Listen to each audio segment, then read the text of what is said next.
बाप्पा, बाप्पा, काय म्हणता मूषक? असं बरं वाटतंय ना जरा आज? गर्दी कमीच आहे. मूषका, कमी गर्दीसाठी काय येतो आपण इथे? भक्तगण आहेत ते माझे.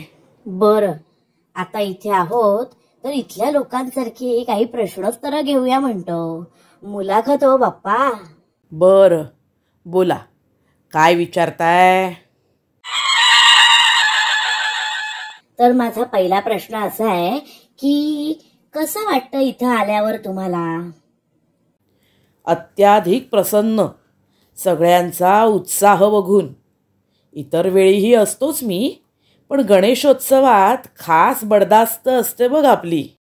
कोणती गोष्ट आवडत नाही? काही जण मी समोर असतानाही मोबाईल नामक यंत्रामध्ये गर्क असतात ते. आणि आरत्यांमध्ये माझी एखाद दुसरीच आरती, बाकीच्या देवांच्या आरत्या असतात ते. बाप्पा, म्हणजे इथे येऊन तुम्हालाही इथल्या लोकांसारखी जेलसी का काय ते? छे, जेलसी वगैरे नाही. जरासं आपलं माझंच कौतुक जास्त असावंसं वाटतं रे, बाकी काही नाही. खाण्याची केवढी सरबराई असते नाही आपली, त्याबद्दल काय सांगाल? सरबराई वगैरे सगळं ठीक आहे हो मूषकराज, पण नैवेद्यासाठी कितीतरी गोडधोड आणतात आणि प्रसाद म्हणून ते स्वतःच खातात.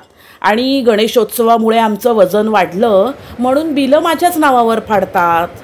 लोकमान्य टिळकांचा उद्देश सफल होतोय आत्ताही, असं वाटतं तुम्हाला? हो तर, ते बघ, इतर वेळी मोबाईल या यंत्रावरूनच संपर्कात असणारे सगळे माझ्या उत्सवासाठी एकमेकांना निमंत्रणं पाठवून प्रेमाची माणसं एकत्र आली आहेत. गप्पा, विचारांची देवाणघेवाण, एकत्र भोजनं, हसणं, नाचणं, आरत्या म्हणणं सगळंच होतंय. काय संपवायचंय निघताना मग?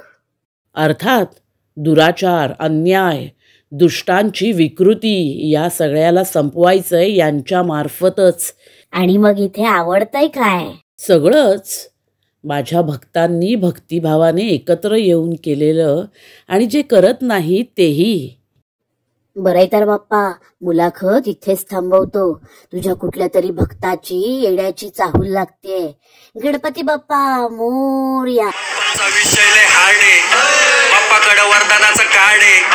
बाप्पाचं भक्तांवर ध्यान, बाप्पाचा घराघरात लाड आहे.